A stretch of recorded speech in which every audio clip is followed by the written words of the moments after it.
ಶ್ರೀ ಗುರುಭ್ಯೋ ನಮಃ. ಗಂ ಗಣಪತಯೇ ನಮಃ. ಪ್ರಿಯ ವೀಕ್ಷಕ ಬಾಂಧವರಿಗೆ ವಂದನೆಗಳು.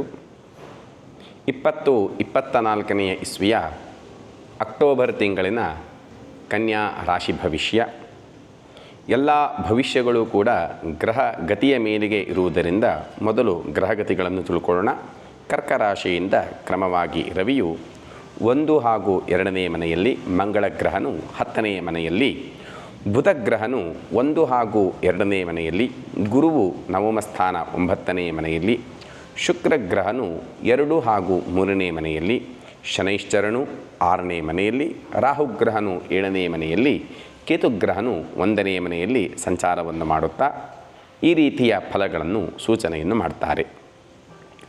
ರವಿಯು 1ನೇ ಮನೆಯಲ್ಲಿ ಸಂಚಾರವನ್ನು ಮಾಡುತ್ತಾ ಕಾರ್ಯಕ್ಷೇತ್ರ ಪ್ರಶಂಸೆ, ಮಾಡುವ ಉದ್ಯೋಗ ವ್ಯವಹಾರ ಕ್ಷೇತ್ರದಲ್ಲಿ ಅಭಿವೃದ್ಧಿ, ನಿಮ್ಮ ಮೇಲೆ ಅಧಿಕಾರಿಗೆ ನಿಮ್ಮ ಕೆಲಸ ಇಷ್ಟವಾಗಿ ಪ್ರಶಂಸೆಯನ್ನು ಮಾಡತಕ್ಕಂತಹ ಯೋಗ ಭಾಗ್ಯಗಳನ್ನು ತಿಳಿಸಿಕೊಡುತ್ತಾರೆ. ಹಾಗೂ 2ನೇ ಮನೆಯಲ್ಲಿ ಸಂಚಾರವನ್ನು ಮಾಡುತ್ತಾ ಸುಗಂಧ ದ್ರವ್ಯ, ಗಂಧ, ಪೂಜಾ ಸಾಮಗ್ರಿಗಳನ್ನು ಯಾರೆಲ್ಲ ಕಾರ್ಯಕ್ಷೇತ್ರವನ್ನು ಮಾಡಿಕೊಂಡಿದ್ದೀರೋ ಅವರಿಗೆ ಉತ್ತಮವಾಗಿರ್ತಕ್ಕಂತಹ ಆದಾಯವನ್ನು ತೋರಿಸಿಕೊಡ್ತಾನೆ. ಮಂಗಳ ಗ್ರಹನು 10ನೇ ಮನೆಯಲ್ಲಿ ಸಂಚಾರವನ್ನು ಮಾಡುತ್ತಾ ಕೃಷಿಕರಿಗೆ, ರೈತರಿಗೆ ಉತ್ತಮ ಬೆಳೆ ಬಂದು ಅದು ಉತ್ತಮ ಮೊತ್ತಕ್ಕೆ ಹರಾಜು ಆಗಿ ಉತ್ತಮ ಲಾಭವನ್ನು ಕೂಡ ತೋರಿಸಿಕೊಡ್ತಾನೆ.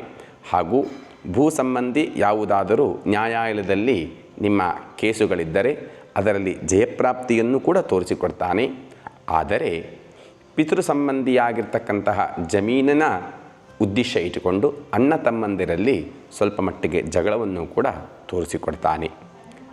ಬುಧ ಗ್ರಹನು 1ನೇ ಮನೆಯಲ್ಲಿ ಸಂಚಾರವನ್ನು ಮಾಡುತ್ತಾ ಮಕ್ಕಳ ಮನೋಸ್ಥೈರ್ಯಗಳನ್ನು ತೋರಿಸಿಕೊಡ್ತಾನೆ. ಅಂದರೆ ಗುರು ಹಿರಿಯರು ನಿಮ್ಮ ಮಕ್ಕಳಿಗೆ ಅಥವಾ ಕನ್ಯಾ ರಾಶಿಯ ಮಕ್ಕಳಿಗೆ ಧೈರ್ಯದ ಮಾತುಗಳನ್ನು ಹೇಳುವ ಮುಖಾಂತರವಾಗಿ ಧೈರ್ಯವನ್ನು ತುಂಬಿಸುವಂಥದ್ದು. ಆ ಧೈರ್ಯದಿಂದ ಮುಂದೆ ಪ್ರಗತಿಗೆ ಬೇಕಾಗಿರ್ತಕ್ಕಂತಹ ಹೆಜ್ಜೆ ಇಡತಕ್ಕಂತಹ ಯೋಗಗಳನ್ನು ಕೂಡ ಬುಧಗ್ರಹನು ತೋರಿಸಿಕೊಡ್ತಾನೆ. 2ನೇ ಮನೆಯಲ್ಲಿ ಸಂಚಾರವನ್ನು ಮಾಡುವಾಗ ಬುಧಗ್ರಹನು ವಿದ್ಯಾರ್ಥಿ ಕ್ಷೇತ್ರಕ್ಕೆ ಉತ್ತಮ ಸ್ಥಾನಮಾನಾದಿಗಳನ್ನು, ಟೀಚರ್, ಮಾಸ್ಟರ್ ಇಲ್ಲ ಗುರುಕುಲದ ಗುರುಗಳು ಆಗಿರುವವರಿಗೆ ಉತ್ತಮ ಸ್ಥಾನಮಾನಾದಿಗಳನ್ನು, ಆ ಸ್ಥಾನಮಾನಾದಿಗಳಿಂದ ಆದಾಯ ಅಭಿವೃದ್ಧಿಯನ್ನು ಕೂಡ ಬುಧಗ್ರಹನು ತೋರಿಸಿಕೊಡ್ತಾನೆ. 9ನೇ ಸ್ಥಾನದಲ್ಲಿರ್ತಕ್ಕಂತಹ ಗುರುವು ವೃಷಭ ರಾಶಿಯಲ್ಲಿದ್ದಾನೆ. ಹಾಗಾಗಿ ಗುರುವಿನ ಅನುಗ್ರಹ ಇದ್ದರೂ ಇನ್ನಷ್ಟು ಗುರುವಿನ ಅನುಗ್ರಹ ಸಿದ್ಧಿ ನಿಮಗೆ ಬೇಕಾಗಿರುತ್ತದೆ. ಹಾಗಾಗಿ ಗುರು ಹಿರಿಯರ ಆರಾಧನೆ, ಅವರ ಸೇವೆಗಳನ್ನು ಮಾಡುವಂಥದ್ದು, ಇಲ್ಲ ಗುರುವಿನ ಸಂಬಂಧಿಯಾಗಿರ್ತಕ್ಕಂತಹ ವಿಷ್ಣು ದೇವಸ್ಥಾನಾದಿಗಳನ್ನು ಭೇಟಿಯನ್ನು ನೀಡುವುದರಿಂದ ಗುರುವಿನ ಪೂರ್ಣ ಅನುಗ್ರಹ ನಿಮಗಾಗಿ ಇಷ್ಟಾರ್ಥಗಳು ಸಿದ್ಧಿಸುತ್ತವೆ. ಮಾಡುವ ಉದ್ಯೋಗ ವ್ಯವಹಾರ ಕ್ಷೇತ್ರ ಅಭಿವೃದ್ಧಿಯಾಗುತ್ತದೆ. ಬಹಳ ಹಿಂದಿನ ಕಾಲದ ಸಮಸ್ಯೆ ಇದ್ದರೂ ಕೂಡ ಗುರುವಿನ ಅನುಗ್ರಹವನ್ನು ಪಡೆದುಕೊಂಡಿದ್ದೇ ಆದರೆ ಅದು ಸಮಸ್ಯೆ ನಿವಾರಣೆಯಾಗುತ್ತದೆ. ಶುಕ್ರ ಗ್ರಹನು 2ನೇ ಮನೆಯಲ್ಲಿ ಸಂಚಾರವನ್ನು ಮಾಡ್ತಾ ಇರುವಾಗ ಸಾಂಸಾರಿಕ ಜೀವನದಲ್ಲಿ ಸುಖ ಪ್ರಾಪ್ತಿಯನ್ನು, ವಿವಾಹ ಭಾಗ್ಯಾದಿಗಳನ್ನು ಕೂಡ ಶುಕ್ರಗ್ರಹನು ತೋರಿಸಿಕೊಡ್ತಾನೆ.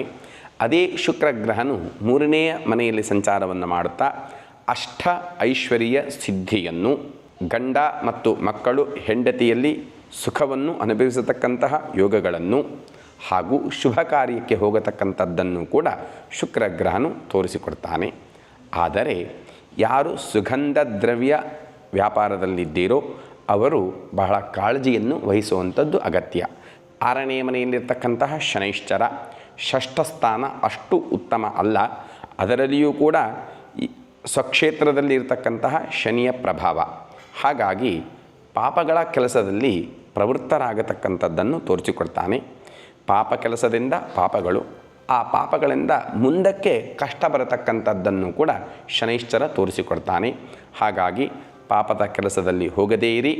ಆದಷ್ಟು ಶನಿಯ ಅನುಗ್ರಹಕ್ಕೋಸ್ಕರವಾಗಿ ಶನೈಶ್ಚರನ ದೇವಸ್ಥಾನ ಭೇಟಿ ಕೊಡುವಂಥದ್ದು, ಶನಿದೇವರಿಗೆ ಎಳ್ಳಿನ ಎಣ್ಣೆಯಿಂದ ದೀಪವನ್ನು ಹಚ್ಚುವಂಥದ್ದು ಮಾಡಿದರೆ ಶನಿಯ ಪೂರ್ಣ ಅನುಗ್ರಹ ಆಗುತ್ತದೆ. 7ನೇ ಮನೆಯಲ್ಲಿರ್ತಕ್ಕಂತಹ ರಾಹು ಸಂತಾನ ಉತ್ಪತ್ತಿಯ ಭಾಗ್ಯವನ್ನು ಕೂಡ ತೋರಿಸಿಕೊಡ್ತಾನೆ. ಹಾಗಾಗಿ ಸಂತಾನಕ್ಕೆ ಬೇಕಾಗಿರ್ತಕ್ಕಂತಹ ಚಿಕಿತ್ಸೆಯನ್ನು ಪಡೆಯುವವರಿಗೆ ಬಹಳ ಉತ್ತಮ. 1ನೇ ಮನೆಯಲ್ಲಿರ್ತಕ್ಕಂತಹ ಕೇತುವು ಅಂದರೆ ಕನ್ಯಾ ರಾಶಿಯಲ್ಲಿರ್ತಕ್ಕಂತಹ ಕೇತುವು ಉತ್ತಮ ಪ್ರಶಂಸೆ ಪಡೆದುಕೊಳ್ಳತಕ್ಕಂತಹ ಕಾರ್ಯದಲ್ಲಿ ಪ್ರವೃತ್ತರಾಗ್ತೀರಾ. ಮಾಡುವ ಉದ್ಯೋಗ ಕ್ಷೇತ್ರದಲ್ಲಿ ಅಭಿವೃದ್ಧಿ, ಆ ಅಭಿವೃದ್ಧಿಯಿಂದ ಹಣದ ಆದಾಯ, ಆ ಹಣದಿಂದ ಸುಖ ಮತ್ತು ಶಾಂತಿ, ಮನೆಯಲ್ಲಿ ನಿಮಗೆ ಪ್ರಶಂಸೆ ಸಿಗತಕ್ಕಂತಹ ಯೋಗಗಳನ್ನು ಕೂಡ ಕೇತುಗ್ರಹನು ಅನುಗ್ರಹಿಸ್ತಾನೆ. ಹಾಗಾಗಿ ಈ ಕನ್ಯಾ ರಾಶಿಯವರಿಗೆ ಈ ತಿಂಗಳು ಬಹಳ ಉತ್ತಮವಾದ ಫಲಗಳಿವೆ. ಕನ್ಯಾ ರಾಶಿಯವರಿಗೆ ಉತ್ತಮ ದಿನಾಂಕಗಳನ್ನು ವೀಕ್ಷಿಸೋಣ. 2ನೇ ತಾರೀಕು ಹಾಗೂ 4ನೇ ತಾರೀಕು ಹಾಗೂ 24 ಹಾಗೂ 28 ಈ ದಿನಗಳಲ್ಲಿ ಶುಭ ಕಾರ್ಯಗಳನ್ನು ಆರಂಭ ಮಾಡಿ ಒಳ್ಳೆಯ ಫಲಗಳನ್ನು ಪಡೆದುಕೊಳ್ಳಿ. ಉತ್ತಮ ಬಣ್ಣಗಳನ್ನು, ಕನ್ಯಾ ರಾಶಿಗೆ ಅಧಿಪತಿ ಬುಧ ಆದ್ದರಿಂದ ಪಚ್ಚೆ, ಗಿಳಿಪಚ್ಚೆ ಹಾಗೂ ಬಿಳಿ ಉತ್ತಮ ಫಲಪ್ರದಗಳು. ಗ್ರಹಗತಿಯ ಮೇಲೆಗೆ ಇರತಕ್ಕಂತಹ ಸ್ವಲ್ಪ ಮಟ್ಟಿಗೆ ಕಷ್ಟಗಳು ಕೂಡ ದೇವತಾ ಅನುಗ್ರಹದಿಂದ ದೂರವಾಗಿ ನಿಮ್ಮ ಇಷ್ಟಾರ್ಥಗಳನ್ನು ದೇವರು ಅನುಗ್ರಹಿಸಲಿ ಎಂದು ನಾನು ಕೂಡ ದೇವರಲ್ಲಿ ಪ್ರಾರ್ಥಿಸುತ್ತಾ, ಸರ್ವೇ ಜನಾಃ ಸುಖಿನೋ ಭವಂತು, ಸಮಸ್ತ ಸನ್ಮಂಗಲಾನಿ ಭವಂತು. ಶ್ರೀಕೃಷ್ಣಾರ್ಪಣಮಸ್ತು.